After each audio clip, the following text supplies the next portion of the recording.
नमस्कार, जय हिंद। मेरा नाम है कृष्ण हुसैन और ये वीडियो उन लोगों के लिए है जो 13 अक्टूबर से एयरफोर्स का एग्ज़ाम देगा। ठीक है, तो हो सकता है आप में से कई लोगों का कुछ सब्जेक्ट में कमजोरी रहे, जैसे किसी को मैथ्स में डर लग रहा होगा, या फिर किसी को इंग्लिश में, किसी को जीके में, या फिर किसी को इंग्लिश में भी। ठीक है, तो देखिए अभी तो वक्त कम है, ऐसा नहीं कि मैं एक डिटेल्ड स्ट्रेटजी बताऊं कि हाँ भाई ये करो। कोई भी बताएगा वो बेकार है, क्योंकि देखो कुछ भी चीज़ को एकदम बेसिक टू एक अच्छे ठीक ठाक लेवल में जाने के लिए ना कम से कम सब्जेक्ट वाइज डिपेंड करता है, लेकिन कम से कम मेरा ऐसा मानना है कि रीजनिंग छोड़ के बाकी सबको 3 महीना 4 महीना लग ही जाएगा। ठीक है, किसी भी सब्जेक्ट को ई करने में रीजनिंग है मेरे हिसाब से एक महीना भी कोई अगर ठीक ठाक दे दिया तो वो डेवलप हो जाएगा, उसमें उतना नहीं है। ठीक है, तो हो सकता है आप में से कई लोगों का मैथ में दिक्कत है, या फिर किसी का इंग्लिश में, या फिर किसी का जीके में। ठीक है, ये सब है। तो आज मैं बात यही करूंगा कि ये जो लास्ट का कुछ दिन बचा हुआ है, लगभग 18-17 दिन बचा हुआ, क्योंकि 13 तारीख से शुरू है एयरफोर्स का एग्ज़ाम। ठीक है, तो आप ऐसा क्या करें कि आपको थोड़ा सा बेनिफिट मिले। मैं ये नहीं बोलूँगा कि हाँ मैं जो बोल रहा हूँ वो मान लीजिए आप एकदम पास हो जाएंगे, आपको बहुत बड़ा अचीवमेंट मिल जाएगा, नहीं। हाँ, लेकिन हाँ थोड़ा सा तो हेल्पफुल होगा ही ज़रूर। और एग्ज़ाम से पहले भी उस एग्ज़ाम हॉल में बैठ के आपका माइंडसेट क्या रहना चाहिए उसके बारे में मैं बताऊंगा, क्योंकि अक्सर ऐसा होता है कि आप जितने ही बड़े धुरंधर हो, आपको सोचिए हर उस चीज़ में नॉलेज है, लेकिन अगर आप लो कॉन्फिडेंस फील करेंगे, या फिर कुछ ऐसी चीज़ रहती है जो हम एग्ज़ाम हॉल के अंदर बैठ के ना हम गलती कर बैठते हैं, उसके वजह से जो क्वेश्चन हमें आता है वो भी हम नहीं सकते हैं, या फिर उसमें हम ज़्यादा टाइम देते हैं तो बाकी सब अटैम्प्ट ही नहीं होता है। ठीक है, तो चलिए एक एक करके बात करते हैं। सबसे पहले बात करता हूँ जीके। अगर आपका जीके में दिक्कत लग रहा है तो सबसे पहला बात, उतना टेंशन लेने का इसमें कोई बात ही नहीं है, क्योंकि जीके 7 से 8 6 यानी 6 7 8 बस इतना ही आता है। अगर आप इसे छोड़ भी दें तो भी इसमें कोई आपका इफेक्ट नहीं करेगा, अगर आपका बाकी सब्जेक्ट स्ट्रॉन्ग हो तो। लेकिन अगर आपका ऐसा है कि आपका जीके भी स्ट्रॉन्ग नहीं है, या फिर इंग्लिश नहीं है, या फिर जीके के साथ मैथ नहीं है, तो ये थोड़ा सा आपका इफेक्ट करेगी। लेकिन हाँ, अभी भी 15-18 दिन है। अगर आप जी जान लगा देंगे, 8 घंटा 10 घंटा अगर पर डे देंगे, टॉपिक वाइज अगर ठीक से करेंगे, और maximum revise, minimum new content assume करना है, कंजप्शन करना है, और मैक्सिमम टाइम्स आपको वो रिवाइज करना है। ठीक है, तो अगर आपको जीके का डर लग रहा है तो सबसे पहला बात, जीके में उतना डरने वाली कोई बात है नहीं। 7 से 8 आती है, ठीक है, 2-4 तो हो ही जाएगा। फिर भी अगर आपको लग रहा है तो देखिए आप टॉपिक वाइज मत पढ़िए। Topic wise in the sense ऐसा मत कीजिए कि आप एंशिएंट हिस्ट्री लेके बैठ गए, या फिर मेडिवल हिस्ट्री लेके बैठ गए, या फिर मॉडर्न हिस्ट्री लेके बैठ गए। ठीक है, आप ये सब मत कीजिए, क्योंकि इतना कम समय में वो सब नहीं होगा। आप स्टैटिक पोर्शन कवर कीजिए। स्टैटिक पोर्शन बोले तो national parks in India, wild life sanctuaries in India, temples in India, dams in India, longest in India, shortest in India. ठीक है, first man in India, first women in India, यानी आप समझ रहे हैं ना कि जितने भी स्टैटिक पोर्शन है, मैं उन सब की बात कर रहा हूँ। आप स्टैटिक पोर्शन को कवर कीजिए। ठीक है, आप सभी को पता है मिसलेनियस, आप अगर लूसेंट भी पढ़ रहे हैं या फिर कोई भी और किताब पढ़ रहे हैं तो देखिएगा लास्ट में मिसलेनियस लिखा रहता है, वही आपका स्टैटिक पोर्शन, जिसमें ब्रॉड नहीं लिखा रहता है, एक आपका चार्ट बना हुआ रहता है, उसमें काफ़ी सारे क्वेश्चन लिख देता है। ठीक है, तो ये सब आप वो उसको कर सकते हैं, क्योंकि इतना कम वक्त में उतना कुछ नहीं है। हाँ, और इतना है कि आप मॉक टेस्ट दे रहे हैं, आपको अभी आपका वो ड्यूटी बनता है कि आप पर डे 1 से 2 मॉक टेस्ट दें। अगर आप 2 दे रहे हैं तो काफ़ी बढ़िया चीज़ है, लेकिन आपको मिनिमम तो 1 देना ही चाहिए। पर डे मॉक टेस्ट दीजिए। अब मॉक टेस्ट देंगे, उसमें से आपको भी कुछ जीके मिलेगा। ठीक है, तो ये सब है, बाकी उतना टेंशन लेने की बात नहीं है जीके में। अब बात करते हैं इंग्लिश में। इंग्लिश काफ़ी सबसे ज़्यादा वाइटल रोल प्ले करती है इंग्लिश। अगर इंग्लिश किसी का एकदम घुटनों के बराबर है तो भाई दिक्कत है, सीधी बात। मैं ऐसा नहीं हूँ कि आपको डराऊंगा, कभी नहीं, और ऐसा भी नहीं कि आपको झूठा दिलासा दिलाऊंगा, कभी नहीं। ठीक है, जो है सो है। तो इंग्लिश जो है, अगर आपका लग रहा है कि आप पहले देखिए कि आपको किस सेक्शन में इंग्लिश का प्रॉब्लम है। ऐसा नहीं कि इंग्लिश में प्रॉब्लम है, ऐसा नहीं होता है। होता है क्या, ग्रामर सेक्शन में दिक्कत है, या फिर क्लोज टेस्ट करने में दिक्कत है, किसी एग्ज़ाम में रीडिंग कॉम्प्रीहेंशन आता तो उसमें दिक्कत हो सकता है, फिर आपका वो जो है वोकैब सेक्शन उसमें हो सकता है। इंग्लिश तो अकेला इंग्लिश नहीं ना, इंग्लिश में तो काफ़ी चीज़ मिलता है, तो ऐसा नहीं हो सकता कि अलग अलग है। ठीक है, तो अगर आप वोकैब की बात कर रहे हैं ना, तो देखिए वोकैब को लेके ज़्यादा सोचना नहीं है। क्यों मैं बोल रहा हूँ, आप जितना ही वोकैब कर लो, आप अगर 5000-6000 भी वोकैब करके जाओ, क्या कन्फर्म है कोई लिख दे सकता है कि अगर आप जितना आप 5-6 हज़ार कर लिए हो और वही में से आएगा? कोई लिख के दे सकता है? कोई भी टीचर, कितना ही बड़ा टीचर है, लिख के दे देगा वो कि नहीं अगर 6 वोकैब तुमको मिलेगा एडीएम सिनोनिम सेंटेंस मिलके तो उसी में से आएगा? कोई नहीं बोल सकता।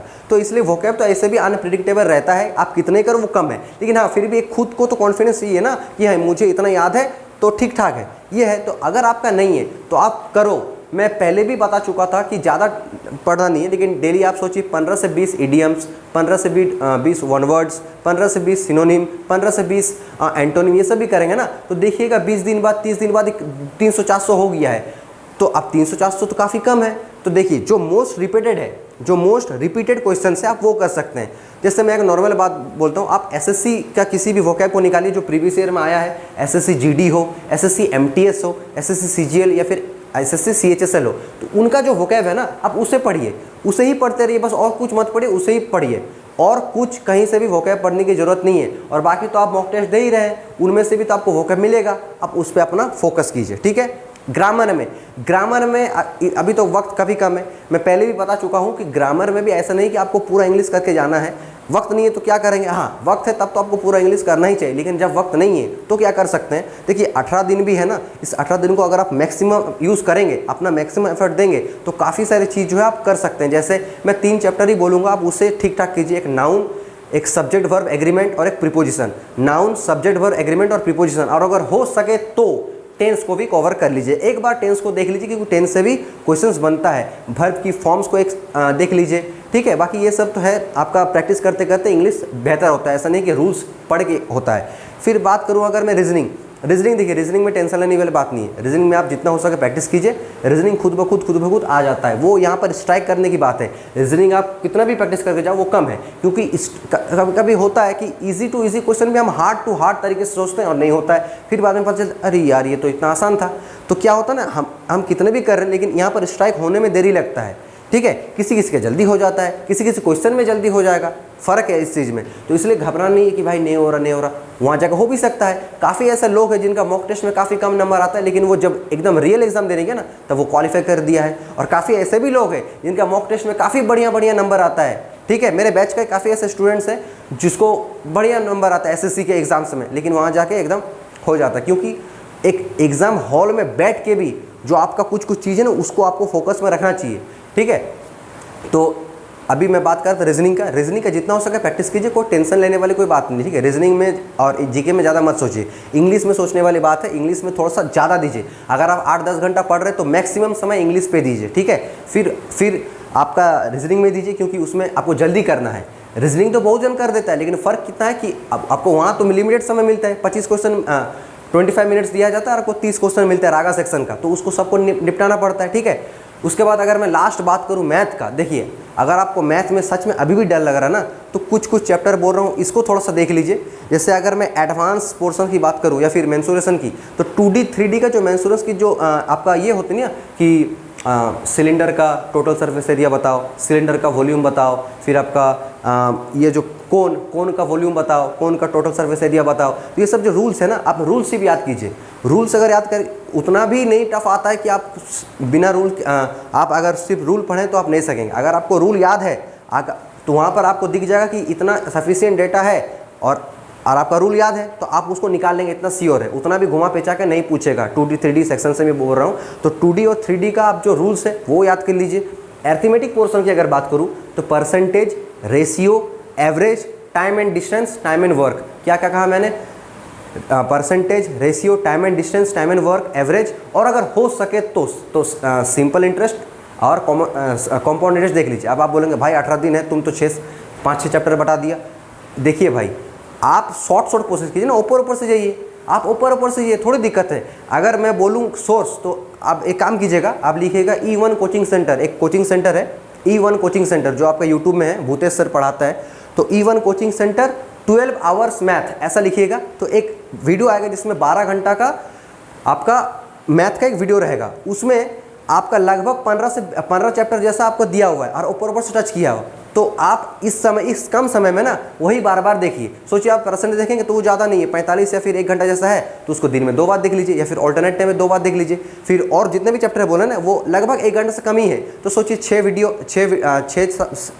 चैप्टर 6 घंटा करके दिया हुआ है, 18 दिन है, तो 2 से 3 बार प्रैक्टिस हो जाएगा आपका। सोर्स में बता दिया, Bhutesh sir E1 coaching centre, आप वहाँ से देख सकते हैं, क्योंकि आपको अभी ऊपर से जाना है।